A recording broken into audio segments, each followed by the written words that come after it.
Esta conferencia comenzará a grabarse. Apreciados opositores todos, continuamos en TECOL con el capítulo segundo de la Constitución, que tiene dos secciones. Vamos a ver solamente capítulo segundo, sección primera, porque la sección primera tiene una importancia vital. Son los derechos fundamentales y las libertades públicas. Estos derechos el Estado los tiene que proporcionar. No le cuesta dinero, pero el Estado, por ejemplo, el derecho a la vida, que ahí vemos abajo, el artículo 15, es obligación del Estado proporcionárselo al ciudadano. Bien. El capítulo segundo tiene un artículo suelto, el artículo 14, hoy día muy cacareado, porque es el de igualdad ante la ley y el respeto a la discriminación. Bien. Y este artículo suelto. Y después la sección primera tiene artículo 15 al 29. Vamos a verlo despacio, es importante este capítulo. Vamos a ver las preguntas que nos vamos a encontrar aquí. 1, 2, 3. Pues hay menos de la importancia que tiene esta sección. 3 nada más, pero bien. 3 del año 22, 23, 20.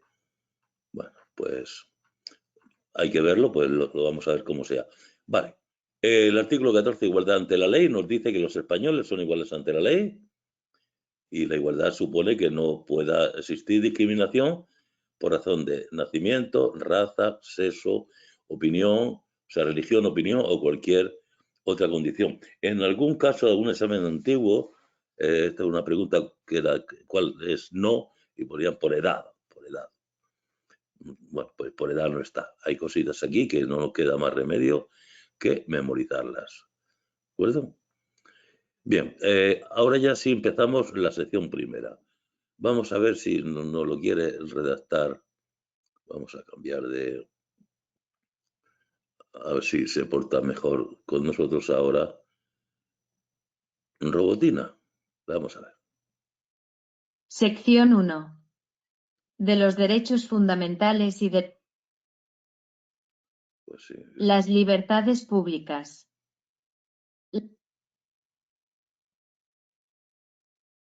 La sección 1 del capítulo segundo del título y de la Constitución española se centra en los derechos fundamentales y las libertades públicas.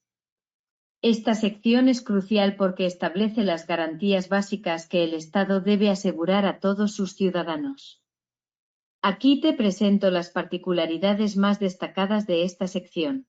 Bien, dice derechos, garantías básicas que el Estado debe asegurar. Esta es la palabra, asegurar.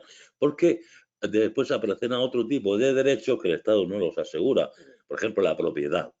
La propiedad no lo puede asegurar el Estado que tengamos propiedades. Si tenemos la propiedad, el Estado nos amparará en ese derecho si la tenemos. O el tema de la vivienda y cosas de ese tipo. Pero esto sí, el Estado tiene que asegurar a sus ciudadanos. Vamos a ver qué más comentarios nos hace. Derechos fundamentales. Son aquellos derechos considerados esenciales para el desarrollo integral de la persona. Incluyen el derecho a la vida, a la integridad física y moral, a la libertad personal, a la libertad de expresión, entre otros. Estos derechos son inalienables, es decir, no pueden ser cedidos o renunciados. Libertades públicas. Refieren a las libertades básicas que garantizan el libre desarrollo de la personalidad, como la libertad de pensamiento, de conciencia, de religión, de expresión, de reunión, de asociación, y la libertad de circulación y residencia. Bien, ya decíamos que los derechos es algo que nosotros recibimos del Estado. El Estado nos lo proporciona, nos los asegura. La libertad es otra cosa, diferente. La libertad es que el Estado no puede evitar que yo tenga mi libre desarrollo de personalidad, mi pensamiento, mi conciencia, mi religión. Ahí el Estado no puede entrar. Sin embargo, los derechos fundamentales tiene que proporcionármelos. Es la diferencia entre ambos conceptos. Protección jurídica. Los derechos y libertades de esta sección gozan de una protección reforzada. Esto implica que cualquier vulneración de estos derechos puede ser llevada ante el Tribunal Constitucional a través del recurso de amparo. Bien, estos son los que irán al recurso de amparo al Tribunal Constitucional. El resto de los derechos y libertades, más que nada los derechos, tendrán que dilucidarse ya en juzgados ordinarios, ¿no? Bien. Limitaciones y suspensión. Aunque son fundamentales, estos derechos no son absolutos. Pueden ser limitados en situaciones específicas, siempre bajo los principios de proporcionalidad y necesidad. Además, en circunstancias excepcionales, como durante los estados de excepción y de sitio, algunos de estos derechos pueden ser suspendidos.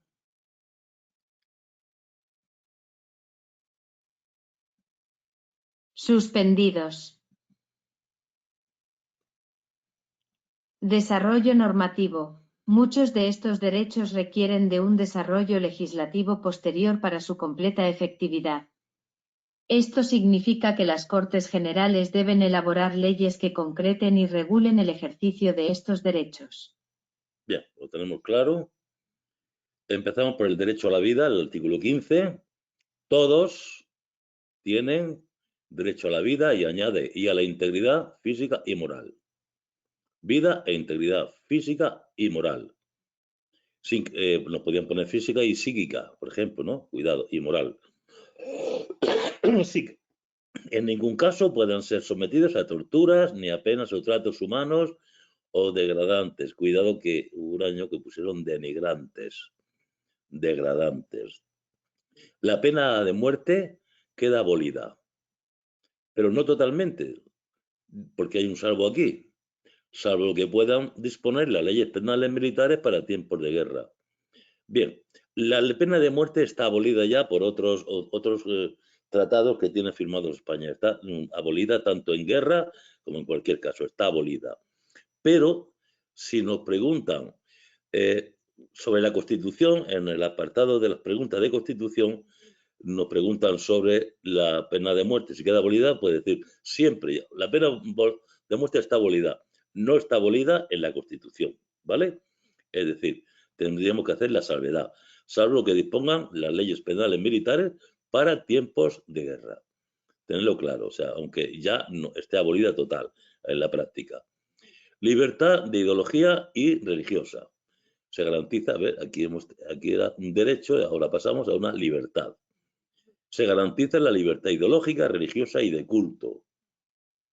Puedo pensar como quiera políticamente en religión y hacer las prácticas de la religión, los ritos, tanto del individuo, perdona la redundancia, individualmente, como en comunidad y la misa. Sin más limitación en sus manifestaciones, o sea que hay limitaciones, como ya nos decía antes Robotina, que la necesaria para el mantenimiento del orden público protegido por la ley. Porque si vamos en comunidad, pues puede ser que aquello al final acabe como el Rosario de la Aurora y es lo que se trata de limitar. Respecto a la ideología, religión y creencias, nadie podrá ser obligado a declarar. Nadie podrá ser obligado. Ni siquiera en una solicitud para un trabajo, no nos pueden decir religión, no nos pueden preguntar en ningún sitio. Nada. Y un policía aún, con mayor razón, no debe preguntarle a nadie qué ideología, religión o creencias tiene.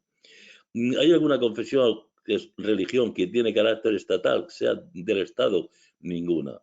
España es un Estado aconfesional, se llama aconfesional. No tiene religión oficial.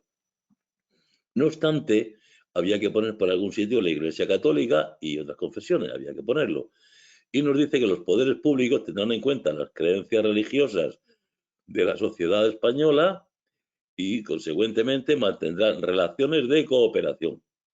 Relaciones de cooperación, tanto con la Iglesia Católica como con las demás confesiones. Bien. Artículo 17. Aquí os hago esta anotación porque luego habrá un artículo de la suspensión de los derechos que nos dirá qué artículo y qué parte se suprime. Se suprime en los casos de de excepción y sitio. En el estado de alarma no se suprime ninguno. En el estado de alarma, no. Y entonces yo os pongo aquí, pues cuando dice el estado, para que veamos que el 17, el derecho a la libertad personal, tiene sus excepciones, ¿no? Excepción y sitio. Y más concretamente, se dice, toda persona tiene derecho a la libertad y a la seguridad. Ya sabemos que este es un binomio que se contradice. A más libertad, menos seguridad. A más seguridad, menos libertad. Así que eso es un binomio cuyo equilibrio pues ya es una cuestión política. Nadie puede ser privado de su libertad, detenido en su caso, o secuestrado, sino con la observancia de este artículo y en los casos que diga la ley. Bien. Detención preventiva es un derecho el que no podrá durar más tiempo que el estrictamente necesario para realizar averiguaciones tendentes al esclarecimiento de los hechos. Y en todo caso, el plazo máximo de 72 horas. Cuidado porque esta pregunta también tiene un poquito de mala uva. Si nos dicen, nos puede preguntar, ¿cuánto tiempo puede durar la detención? Y nos ponen 72 horas. No. Tiempo, el estrictamente necesario para averiguaciones tendentes al esclarecimiento. Plazo máximo, vamos a poner aquí mejor, plazo máximo, son dos cosas parecidas, pero son diferentes. Plazo máximo, 72 horas. ¿Bien? Tiempo y plazo máximo, distinguirlo.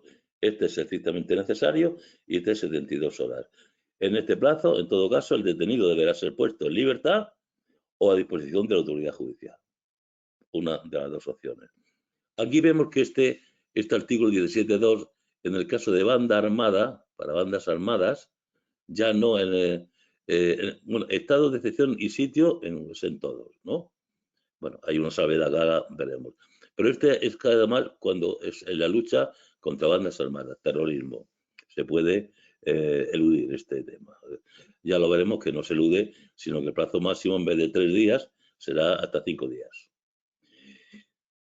Este es interesante porque este está en estado de sitio, no en el de excepción, aunque pongo aquí los dos para que se vea, pero vamos a ver, quizá, sí, el de excepción, por ejemplo, ¿no?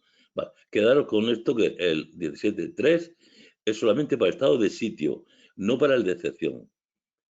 Que toda persona detenida debe ser de forma inmediata, informada, de modo que le sea comprensible de sus derechos y de las razones de su detención, no pudiéndose ser obligada a declarar.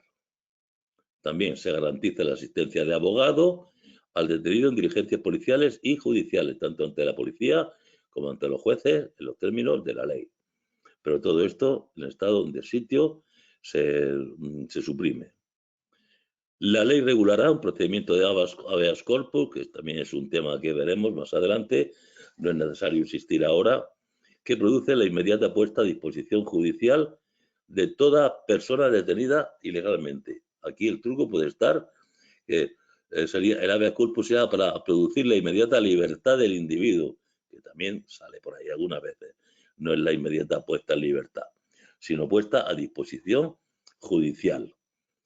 Y el plazo máximo de duración de la prisión provisional, que es la prisión que tiene que sufrir una persona incriminada antes del juicio, antes de la sentencia, pues hay que asegurarlo mediante la prisión provisional. Y nos dice que el plazo máximo, que una ley lo dirá, así que no entramos en más. Artículo 18. Aquí no tenemos ninguna excepción. Sí, bueno, claro que hay. Digo yo que no. Derecho de intimidad e inviolabilidad de domicilio. 1. Se garantiza el derecho al honor, intimidad personal y familiar y a la propia imagen. Ahí quedamos.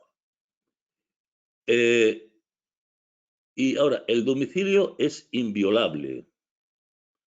Ninguna entrada o registro podrá hacerse en él sin consentimiento del titular o resolución judicial, salvo en caso de flagrante delito. Veis que todos los salvos los marco en el libro para que tengamos claro que son excepciones. Este se da en bandas armadas, como hemos dicho aquí arriba, en bandas armadas y también en excepción y sitio. Hay que recordar que solamente en sitio. bandas armadas y excepción y sitio. Lo tenía aquí directamente sin necesidad después de tener que irlo buscando uno a uno. Se garantiza el secreto de las comunicaciones y en especial postales, telegráficas, telefónicas, salvo resolución judicial. Lo mismo que la anterior. Se puede suprimir en bandas armadas y en excepción y sitio.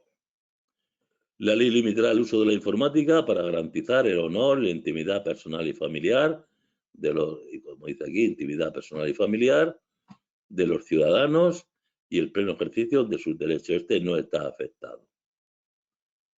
El 19 también, excepción y sitio. La libertad de residencia y circulación.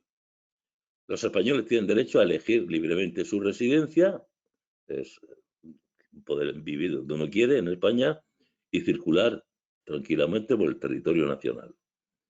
Respecto a la salida y entrada de España, tienen todos los ciudadanos derecho a entrar y salir de España, pero aquí ya no es libre exactamente, sino ley, en los términos que una ley establezca.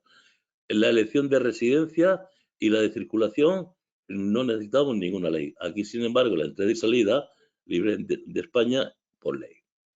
Y dice que nos dice que este derecho no podrá ser limitado por motivos políticos o ideológicos. Serán normalmente motivos del reglamento, o sea, de la ley de extranjería o por decisión judicial. Bien, incluso para el caso de menores hay algún caso. El 20, también tenemos dos excepciones. Se reconocen los derechos siguientes y protegen a expresar y difundir libremente pensamientos, ideas, opiniones, mediante la palabra, el escrito o cualquier otro medio de reproducción. Lo voy a leer de otra manera para que se entienda, yo lo entiendo así mejor. Yo pondría el de al lado de la, porque el de también tiene las excepciones, o sea, estado de excepción y sitio, y nos dice comunicar o recibir libremente información veraz por cualquier medio de difusión. ¿En qué se parecen? Que son contrapuestos. Aquí es que yo hablo, yo expreso y difundo libremente mis pensamientos, ideas. Y aquí es que yo recibo, aquí yo soy el sujeto activo, yo expreso y difundo, y aquí es que yo recibo comunicaciones, a comunicar o recibir libremente información, dice que sea veraz, que sea veraz. No, aquí la pregunta podría ser engañosa, información de todo tipo, ¿no? Es información veraz, cierta. Y el B y C no están afectados de las limitaciones. Producción, creación literaria, artística, científica, técnica, entonces escribir libros, revistas, etc. Y a la libertad de cátedra, que es la libertad que tiene un profesor para enseñar del modo que mejor le convenga o crea que es más positivo para sus alumnos. No puede recibir instrucciones al respecto. La ley regulará el derecho a la cláusula de conciencia y al secreto profesional. Esto también podría ser un poco amplio para estudiarlo, pero como no vamos a ir a más, nos quedamos en esto. La ley regulará cláusula de conciencia y el secreto profesional, nada más. También dice, el ejercicio de estos derechos no puede restringirse mediante ningún tipo de censura previa. Censura previa es que el Estado ve el libro o ve la creación literaria o artística y le da el visto bueno. Como pasaba en España hace tiempo, vosotros no lo habéis pasado, pero yo sí, había censuras en las puertas de las iglesias o había libros censurados que le ponían la marca, no podían venderse. Bien. Bien, estamos dentro de la libertad de expresión, medios de comunicación social. La ley también regulará, o sea, cuando dice la ley que no es, son absolutamente libres, están regulados. Aquí dice la organización y control parlamentario, control del Parlamento, de los medios de comunicación social, de todos no, de los privados no, aquellos que son dependientes del Estado o de cualquier ente público, es decir, medios que se sufragan, se sostienen con fondos públicos de todos los españoles. No entra aquí la cuestión privada. Por eso decía, podría ser la pregunta, organización y control parlamentario de todos los medios de comunicación social. No, solamente los dependientes, tanto del Estado como de cualquier ente público, porque es dinero público. y garantizará el acceso a dichos medios de quién. Garantizará el que no podrán esos medios impedir que los grupos sociales o políticos significativos accedan a los medios, por ejemplo, en los temas de elecciones generales o elecciones, bueno, municipales y demás, para que todos tengan el acceso a la radio, a la tele y puedan explicar sus programas. Líderes significativos, grupos sociales y políticos significativos, no un partido que tenga cuatro vecinos significativos. Respetando el pluralismo de la sociedad, claro. Donde hay grupos políticos hay pluralismo y respetando también las diversas lenguas de España, en la lengua oficial que corresponda. Estas libertades de expresión tienen su límite. Primero, el respeto a todos los demás derechos del título 1. Todos los demás. Aquí hablamos de título de la Constitución, pero también hay leyes que los van a desarrollar. Pues entonces, límite en el pretexto de las leyes que los desarrollen. Y nos dice especialmente el derecho al honor, a la intimidad, a la propia imagen, a la protección de la juventud y a la infancia. Cuestión de cuidado con esto, es honor, intimidad, propia imagen, que no tiene que ver, cuidado con esto, aquí decir intimidad personal y familiar y propia imagen, pues aquí lo cambia un poco, ¿no? Nos dice, a ver, aquí, al honor, no dice la intimidad personal o familiar, se supone que está implícito, propia imagen y protección de la juventud y de la infancia. Secuestro de publicaciones. ¿Qué es el secuestro de publicaciones? Dado que no existe censura previa, puede ser que alguna publicación salga al mercado, salga a la calle y contengan delitos. Sea delito.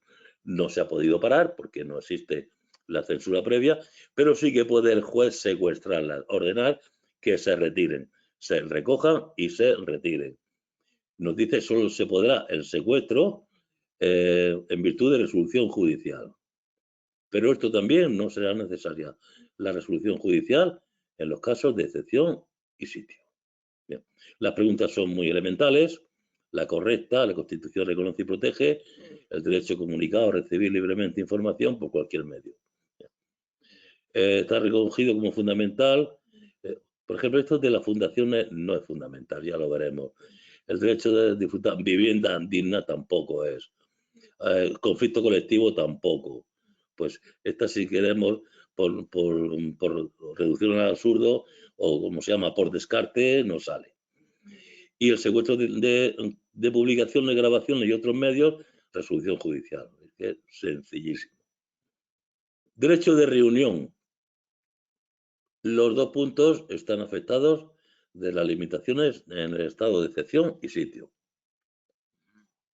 El derecho de reunión se reconoce, perfecto, pero ha de ser pacífica y sin armas. Pacífica y sin armas. Y para reunirnos no necesitaremos autorización previa. Estamos en clase, pues 14 personas, estamos reunidos. No tenemos que pedirle al gobernador civil, al delegado del gobierno, ni a nadie, ni al alcalde, que nos vamos a reunir. No. Otra cosa es cuando la reunión sea en lugares de tránsito público, en la calle, nos vamos a manifestar en cualquier sitio, parados, reuniones están parados. Si nos movemos ya son manifestaciones. Reuniones en tránsito, lugares de tránsito público, y las manifestaciones ya se entiende que son de tránsito público. Aquí daremos comunicación previa a la autoridad, que solo podrá prohibirlas cuando existan razones fundadas de alteración de orden público con peligro para personas y bienes. Es decir, lo primero, ¿por qué se le da comunicación a la autoridad? Porque si nos vamos a manifestar por la calle, lo primero que tiene que hacer la autoridad es crear un dispositivo de seguridad para que tenemos el derecho a manifestarnos, para que nadie nos impida manifestarnos. Pues también regular el tránsito, el tráfico, etcétera, etcétera. Eso es lo primero. Pero si la autoridad tiene precedentes, tiene razones fundadas de que este tipo de reuniones o manifestaciones, siempre acabo con alteración del orden público, pero no solamente alteración del orden público, sino que además esas alteraciones serán con peligro para personas y bienes. Entonces podrá prohibirlas. Solo podrá prohibirlas. Vamos a ponerlo esto también muy claro. Solo podrá prohibirlas en estos casos. ¿Bien? Es muy sencillito todo esto. Derecho de asociación. La asociación son personas que no tienen que estar reunidas, estamos asociados al Club, al Atlético de Madrid, y somos 10.000 y cada uno está en un lugar de España. Estamos asociados, pero no estamos reunidos ni nos manifestamos. Tenemos una cuestión en común y hasta aquí no tiene ninguna restricción. ¿Se reconoce el derecho? Vale. ¿Hay asociaciones ilegales? Sí. Aquellas que persigan fines o utilicen medios tipificados como delito. Aquí os hago una advertencia también, porque fijaros que hay dos características: perseguir fines o utilizar medios tipificados como delito. O sea, utilizar medios, y en ambos casos tipificados como delito. En el examen nos puede salir, son ilegales las asociaciones que persigan fines tipificados como delito y obvien lo de utilicen medios. Sería buena, como es, tanto vale para un lado como para el otro. Esto pasará muchas veces, que habrá 2 o 3 cuestiones, todas ellas producen el mismo efecto. No es necesario que concurran todas, con que concurra una, aparezca una, ya se da la circunstancia, en este caso, de la ilegalidad. Hay que llevar cuidado. Es decir, es que no ponía utilicen medios. Bueno, pues perseguir fines tipificados como un delito es una respuesta buena. O utilizar medios tipificados como delito es buena también. Bien, estas asociaciones deberán inscribirse en un registro a los solos efectos de publicidad. No es que le pague la publicidad el Estado, es que la publicidad es que todo el mundo sepa que existe y con ese nombre, y tenga a disposición sus estatutos. ¿Con qué objeto? Para que otra asociación que pueda ser ilegal aproveche su nombre, sus datos y demás, y entonces pues sería ilegal. Sería deberán, bueno, aquí dicen deberán inscribirse y no dice nada, pues sería ilegal, a efectos de publicidad. Darle un número correspondiente, un registro de asociaciones en el Ministerio del Interior, que ahí habría que inscribirse ahí. Las asociaciones podrán ser disueltas o suspendidas. Pues en algún caso, siempre resolución judicial motivada. Aquí hay otro punto que normalmente vamos a ver muchas veces en esta sección, resolución judicial. El único caso que aparece motivada, aunque sabemos que todas las resoluciones judiciales son motivadas, pero solamente lo dice aquí, en el caso del derecho de asociación. Y se prohíben las asociaciones secretas y las de carácter paramilitar. Secretas pues serían precisamente estas que no se han registrado, las que no se han inscrito, serían secretas. Y de carácter paramilitar, pues no sé si alguno conocéis los tiempos antiguos, la OGE y demás, son organizaciones en que emulan, aparentan medios militares, hay unas cadenas de mando, hay una uniformidad, hay desfiles, todo eso nada. Nada, aquí el único militar son las Fuerzas Armadas y nada más. Bien, derecho de participación, que ya lo vimos en el artículo 23, que afectaba a los extranjeros, ya lo vimos antes, a los extranjeros para las elecciones municipales, sufragio de derecho activo y pasivo. Lo vimos, se refería a este. Nos dice aquí, fijaros, los ciudadanos. ¿Qué son ciudadanos? Esto también es importante. Los ciudadanos son los españoles, por nosotros, por naturaleza, y también aquellos extranjeros que residen legalmente en España. Por eso el tema de esta participación en las elecciones municipales, estos extranjeros se les toma como ciudadanos. Por eso aparece aquí ni todos, ni nada, ni españoles, ciudadanos. Tienen derecho a participar en asuntos públicos, efectivamente. Directamente, siendo concejal, por ejemplo, o por medio de representantes. Yo voto a mi concejal. Libremente elegidos en elecciones periódicas por sufragio universal. Bien.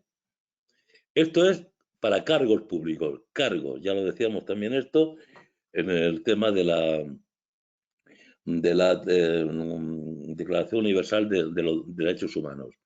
Ahora son funcionarios, que estos ya son de oposición, ¿no? Hay que estudiar.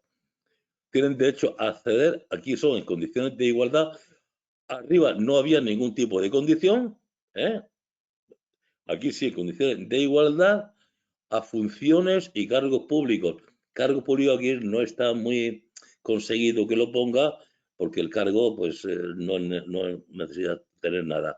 Vale, lo dice, lo asumimos. Función y cargos públicos, siempre con los requisitos de las leyes. Protección judicial de estos derechos. Todas las personas tienen derecho a obtener la tutela, que es la guarda efectiva de jueces y tribunales en el ejercicio de los derechos e intereses legítimos, intereses que sean normales, sin que en ningún caso pueda producirse indefensión. Todos tenemos, los jueces no pueden dejar nada para el año que viene o no tendrán que resolver en un sentido o en otro, pero la indefensión sería no hacerle caso. Asimismo, todos tienen derecho. Esto hay que aprendérselo, es muy fácil. Juez ordinario predeterminado por la ley. No podemos elegir juez. Es el juez que la ley dice que en tal territorio, pues en Murcia, un delito o una cuestión civil es pues en Murcia. El juez ordinario predeterminado. Letrado, pues defensa y asistencia. La defensa sería de cara al juicio y la asistencia pues puede ser la asistencia letrada durante la detención. A ser informados de la acusación que se le formule. Normal. A un proceso público no puede ser secreto ni privado, tiene que ser público, sin demoras o dilaciones indebidas y con todas las garantías judiciales. Respecto a su defensa, pues utilizar medios de prueba pertinentes.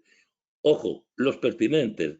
No se puede usar cualquier tipo de medio de prueba, que también podría ser una pregunta engañosa. Es decir, tienen derecho a utilizar los medios de prueba para su defensa. No, pertinentes, porque habrá algunos medios de prueba que el juez dirá, esto no se admite, ¿vale? A no declarar contra sí mismos, a no confesarse culpables y siempre a la presunción de inocencia, pues hasta que no salga la sentencia condenatoria. La ley regulará en que, por razones de parentesco o secreto profesional, no se estará obligado a declarar sobre hechos presuntamente delictivos. Una mujer, una esposa, sobre su marido o un hijo. Hay casos que esta ley será la ley de enjuiciamiento criminal, que también viene en programa y lo veremos en su momento. Presos. Nadie puede ser condenado o sancionado. Condenado es una cuestión penal. Sancionado es una cuestión administrativa. Condenas son sentencias penales y sancionados son resoluciones administrativas de la administración, como cuando Hacienda te pone una multa. No vas a la cárcel, la condena sí. Pues por acciones u omisiones, la veremos que se puede pecar por hacer o por dejar de hacer, que sería la omisión, que en el momento en que se produjeron no constituían delito ni falta o infracción administrativa. Falta ya no existe, porque el Código Penal ha eliminado la palabra falta, pero aquí lo dice. Delito, falta, estos son penales, serían penales. Ahora las faltas son delitos leves o sea, las condenas serían por delito falta, lo judicial. Y las sanciones serían por infracción administrativa, según la legislación del momento en que se produjo, según aquella legislación. Las penas. Veremos que hay dos tipos de sanciones para los penados, no para la sanción de condenas. Penas privativas de libertad y medidas de seguridad. Lo veremos luego esto en Código Penal. Estas penas están orientadas hacia la reeducación, reeducar al preso y reinsertarlo en la sociedad. Por eso este párrafo impide lo de la pena de muerte o lo de la cadena perpetua. Entonces se inventó el tema de la prisión permanente revisable, que ya, bueno, pues no podía ser permanente porque no cabría aquí, porque hay que reeducar y volver a la sociedad. Entonces se encontró la definición de prisión permanente pero revisable, con lo cual podía dejar de ser permanente. Y no podrán consistir nunca en trabajo forzado. Los presos van a trabajar, posiblemente en algunos casos se trabaja, hay talleres, pero en esos casos estarán dados de alta en la Seguridad Social y pues igual que cualquier trabajador. Tendrán derecho a paro cuando salgan, etc. El condenado a pena de prisión, concretamente una pena privativa de libertad, que estuviera cumpliendo la misma, la prisión que está cumpliendo, no el que se ha fugado, está cumpliendo la misma, gozará de los derechos fundamentales de este capítulo. Dice, bueno, ¿y cómo va a usar todos los derechos fundamentales? Ojo, a excepción de, ¿qué tipo de excepciones? Lo que diga el fallo condenatorio, que es lo que dice el juez en la sentencia. La sentencia le privará del derecho pues, de asistir a no sé dónde, en la malversación, pues el derecho a ocupar cargos públicos, etcétera. Esto sería judicial. El sentido de la pena es, ya la pena en el Código Penal dice en qué consisten las penas y cuáles son las limitaciones. Y por último hay otro que es el régimen penitenciario de las prisiones. Por eso también, a excepción de lo que diga la ley penitenciaria. No se ha oído nunca, pero es una pregunta que puede ser bonita. El condenado a prisión que esté cumpliendo la prisión, la condena, gozará de los derechos a excepción o salvo que se vean expresamente limitadas por el fallo condenatorio, por el sentido de la pena o por la ley penitenciaria. Y aquí nos dice otra vez, nos repite, en todo caso tendrá derecho a un trabajo remunerado y el Estado, claro, no lo va a hacer en negro, ¿no? En ese caso tendría los beneficios de la seguridad social y, por otro lado, acceso a la cultura, desarrollo total o integral de su personalidad. Aquí, cuando hablábamos de condenas y sanciones, las sanciones serán de las administraciones. La administración civil sancionará, pero no condenará. Y aquí nos dice claramente que no podrá poner sanciones que parezcan condenas en el sentido de que directa o subsidiariamente, por lo directo o por la puerta de atrás, impliquen privación de libertad.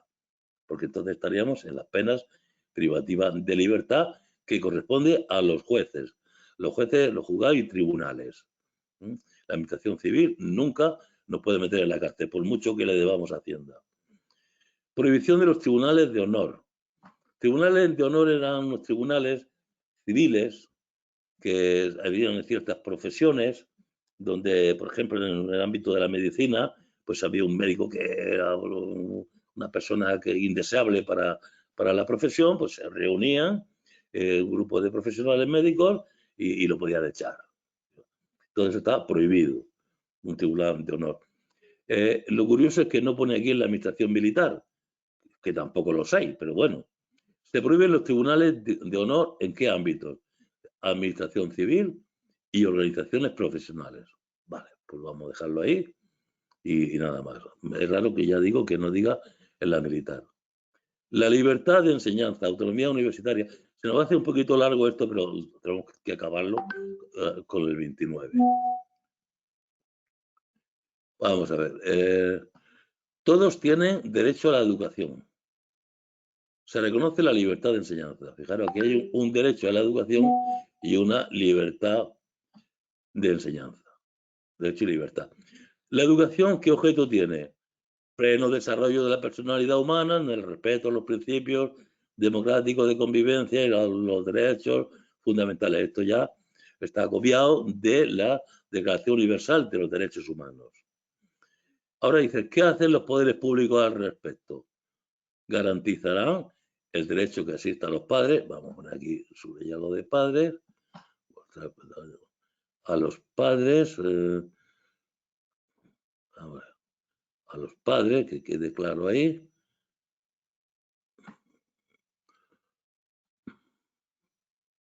Para que sus hijos reciban la formación religiosa y moral. No todo tipo de religión, no, la religión científica, literaria, eso no entraría, que podía ser también engañoso. Religiosa y moral, de acuerdo con las convicciones del padre. La enseñanza básica, lo que sería ahora hasta la ESO, la primaria y la ESO, es obligatoria y gratuita. No hay más que comentar.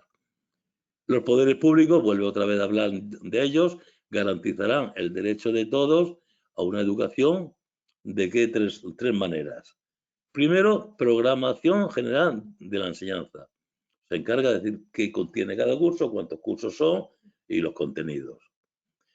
Esto lo hace esa programación con participación efectiva de los sectores afectados, con profesionales que entiendan de las materias. Esto sería, he dicho tres, son dos. Una programación general de la enseñanza con participación efectiva de todos los sectores afectados y, por último, obviamente, crear colegios, creación de centros docentes. Crear colegios, serían dos partes. Se reconoce ahora a las personas físicas y jurídicas, persona individual, un maestro, o jurídica una sociedad, la libertad para crear centros docentes. Aquí había centros docentes que creaba los poderes públicos y aquí son las personas físicas. Vamos a ponerlo un poco también más homogéneo.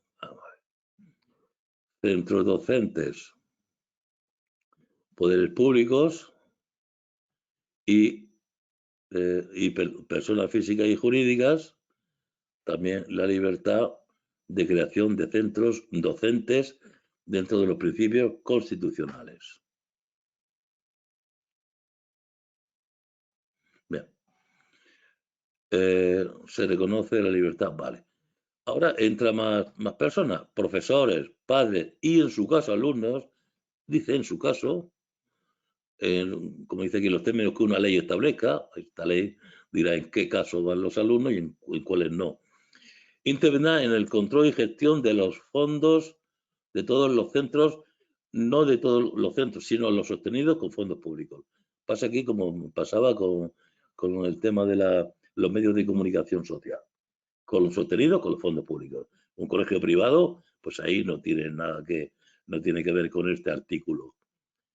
También los poderes públicos que han hecho el sistema homologativo, mediante esta programación general, pues tendrá que inspeccionar y homologar el sistema educativo para garantizar el cumplimiento de las leyes. Aquí sí podría entrar también la enseñanza privada para que esa enseñanza pues sea homologada con la enseñanza pública, ¿no? Por ejemplo. Otra vez, los poderes públicos ayudarán a los centros docentes, se entiende ya que pueden ser privados, que reúnan los requisitos que la ley establezca. Sería el caso de los colegios concertados, estos que conocemos, que son mitad privada y con ayuda, son privados pero con ayudas públicas. Y por último, se reconoce la autonomía de las universidades. Las universidades funcionan con sus propios estatutos y sin más, son autónomas. 28, ya terminando, libertad de sindicación y derecho a la huelga. Todos tienen derecho a sindicarse libremente. Aquí tenemos dos cosas. Habla de la persona, que es el punto 1, este punto, y aquí habla del sindicato. Hay derechos para la persona y derechos para el sindicato. Todos tienen derecho a sindicarse libremente. Ahora, la ley podrá limitar o exceptuar, es decir, no, por ejemplo, a la fuerza, cuerpos, institutos armados sometidos a disciplina militar, no. A los funcionarios públicos lo regulará. Y limitaciones, pues por ejemplo, a la policía, que no está sometido a disciplina militar. No se trata de explicarlo todo exhaustivamente, así que nos quedamos. Limitar o exceptuar a las fuerzas o institutos armados, bueno, pues la policía es una fuerza armada, bien, o a los demás cuerpos sometidos a disciplina militar. Y regulará las peculiaridades para funcionarios públicos. Esto en cuanto a personas. Ahora, en cuanto a sindicatos, que comprende la libertad sindical, el derecho a fundar sindicatos o afiliarse a su elección. También esto también es individual. Yo puedo fundar un sindicato o me afilio al que yo crea conveniente. Aquí es cuando es el derecho de los sindicatos. A formar confederaciones con otros, fundar organizaciones sindicales internacionales o afiliarse a las mismas. O sea, podemos formar, fundar o afiliarnos. Eso sí, nadie puede ser obligado a afiliarse a un sindicato. Por último, que está afectado por la cuestión de excepción y sitio, se reconoce el derecho de huelga a los trabajadores para la defensa de sus intereses.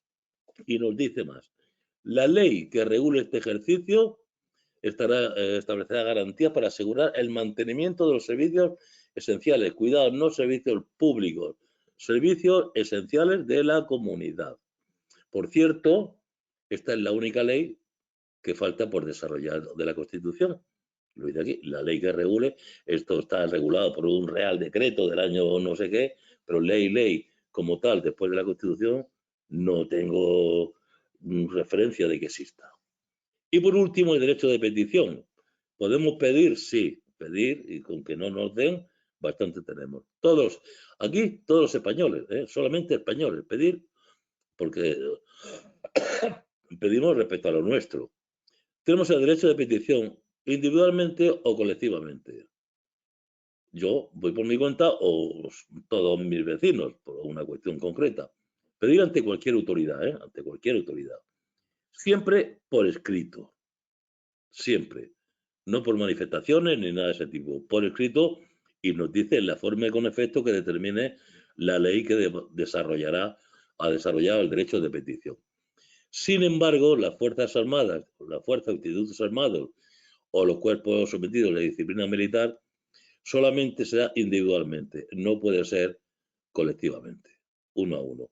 Aunque la diferencia está en que podemos pedir al alcalde del pueblo una determinada situación, una petición concreta, yo solo o con 50 vecinos, en un único documento. Individual es que el documento lo firmo yo.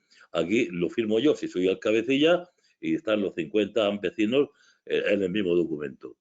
Sin embargo, hay cosas que afectan, por ejemplo, a todas las brigadas. Recuerdo que había un problema con los trienios y afectaba a todas las brigadas, pero no se podía hacer, como se llama en la mili, a voz de cuerpo, en el sentido de que uno figure y los 300 brigadas en los mismos documentos. No. Cada brigada individualmente tenía que ejercer el derecho de petición, cosa que en lo civil pues no ocurre. Y además nos dice con lo dispuesto su legislación específica. Bueno, no quiero, aquí os dejo que fotografiéis un poco esto, el cuestionario no tiene la mayor dificultad, pero ya que está aquí, como no nos deja, tenemos problema con Robotina y Robotín, bueno, os lo dejo para que paréis el vídeo y lo podáis mirar. Muchas gracias, es a pesar de las pocas preguntas, pero a efectos prácticos está 121, que aparecerá en otro sitio. 121 es título 1, capítulo 2, sección primera. Derechos fundamentales y libertades públicas. Nos aparecerá a menudo. Muchas gracias, corto, para no enrollarme más y no me enrollo, es que el tema lo requiere. Muchas gracias y nos vemos enseguida.